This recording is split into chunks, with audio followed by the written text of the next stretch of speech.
What about most improved team or most improved player? Take your pick. Has to be the Chicago Bears, right? If you believe Yeah. in Justin Fields at all and his progression as a quarterback, which I think we should see some improvement, because most of the time when we see these top end quarterbacks, it is very hard to succeed your first year in the league. So I think you give Justin Fields a little bit of grace here. And also, he was playing behind a very bad offensive line. The Bears have done things to try to improve that offensive line. And also, I think Justin Fields is going to be a little bit better. They got him some new weapons, including Deontay Foreman, and also some good receivers. Chase Claypool, I believe, is with the Bears now. So I think the addition of new weapons, the help on the offensive line, and his progression as a quarterback, I think Justin Fields probably has the highest ceiling of, I want to say, all of these quarterbacks. So I'm expecting good things from Justin Fields and the Chicago Bears. I'm going to go Bears, but I'm going to go an individual player. I'm going to go with DJ Moore. I think he's going to have a great year for the Bears, and he has been very consistent for the past few years in Carolina. Obviously, Chicago traded for him as part of that deal to trade down out of that number 1 pick, but he has had garbage quarterbacks trying to get him the football. Imagine being a receiver, and then you look across, you're like, God, Sam Darnold again. Cam Newton's back. Oh, come on. Wait, who's here? Baker Mayfield's here. Anyone throw me the ball? And I know the obvious response to that is, well, oh, you think Justin Fields is going to get him the ball? Well, I think Justin Fields can take a step forward this season. And also, if you're DJ Moore, you're very good at getting those chunk yardage plays. And I feel like Justin Fields will absolutely lean on DJ Moore, as he should this season, as he tries to develop into a passer. The Bears are going with Justin Fields as their guy, so I'm going to go with DJ Moore as his primary target and the most improved player.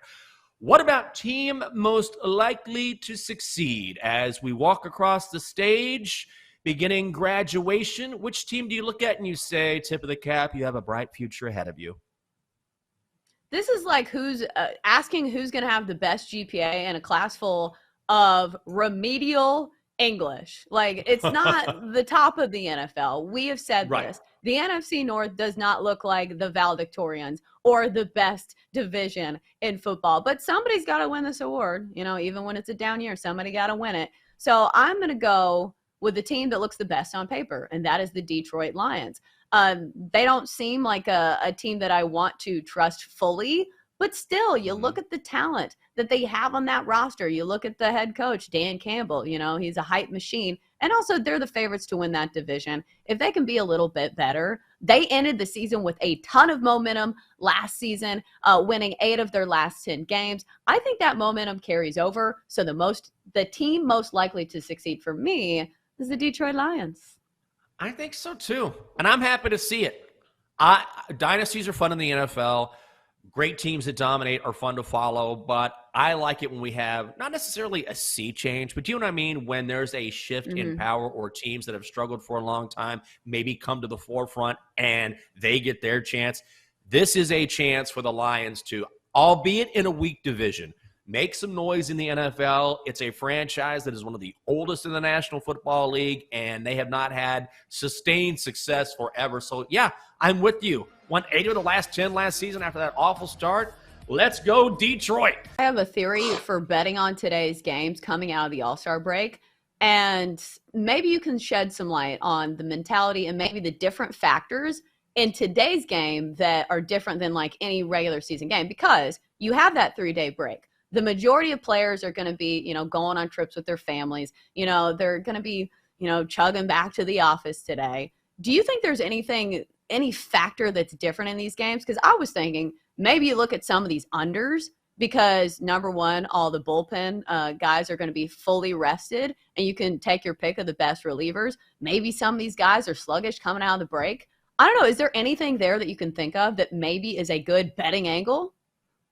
Man, I wish there was. I wish I could sit there and say that, oh, yeah, you know, I've seen this. As a player, you go into it and you go, I am so fresh. So people that need to be fresh, yes, bullpen guys need to be fresh, but they're fresh if they get like a day or two off. Position players, they have 4 days off.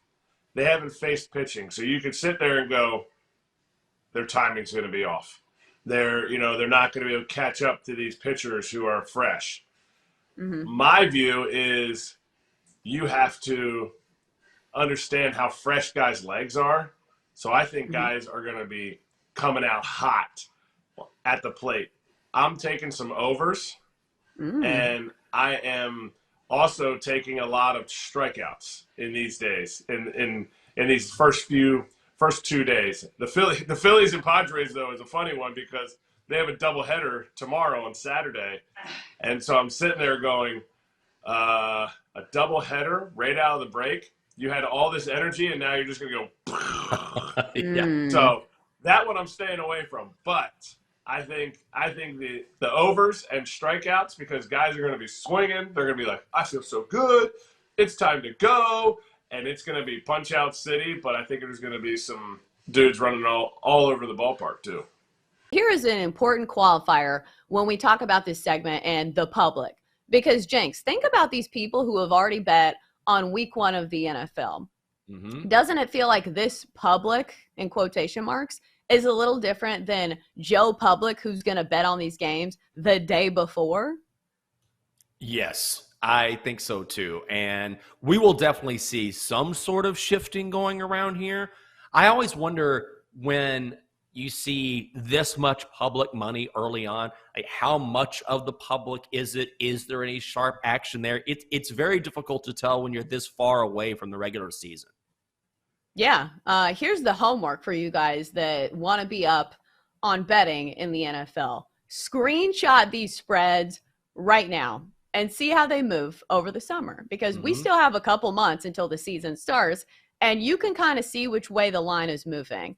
And so we will see if these public splits are, quote unquote, sharp enough to move the number, because we've heard this before from odds makers that it's not the public that moves the spreads. It's usually the sharp money. So if you say, 85% of the money is on one side, but the line is moving the other direction, that is a good signal of reverse line movement. So your homework for this summer, your summer reading, we'll say, is screenshotting these odds and keeping it in your phone and seeing how they move. Listen, if you can screenshot like 5 memes that, your friend sent you on Instagram, you can screenshot these odds and save them for later. Now, their next overseas series is going to be in South Korea, in Seoul, in 2024. I personally know that baseball is huge in Korea because my husband played baseball, and one of the alternative routes to professional baseball in the States is that you can play overseas, and they pay very well, and the game is very popular there. So, Jenks, do you think this is a good idea? Are you excited to kind of see the reception that MLB gets in Korea? Yeah, I am, because baseball is much more of an international sport than, say, football. So when I see the NFL trying to expand into Poland, or not expand necessarily, but play games overseas in countries that I feel like have zero interest in football, I'm like, what are you guys doing? Why are you adding this travel? Why are the Jags and the Niners playing in Belarus or whatever? I don't understand any of this. Baseball is different. Baseball has a history in Seoul, for example. It's a very popular sport there. It's very popular in Mexico City. So I think much more so than the NFL, as an example, baseball has done a really nice job of saying, hey, let's expand the sport, particularly in areas where the sport is very popular, where there is history. You can bet on Korean baseball all the time if you want to, if you decide to choose that market. So, yeah, why not go and show Koreans the majors and these stars that are popular across the world? I think it's a great idea.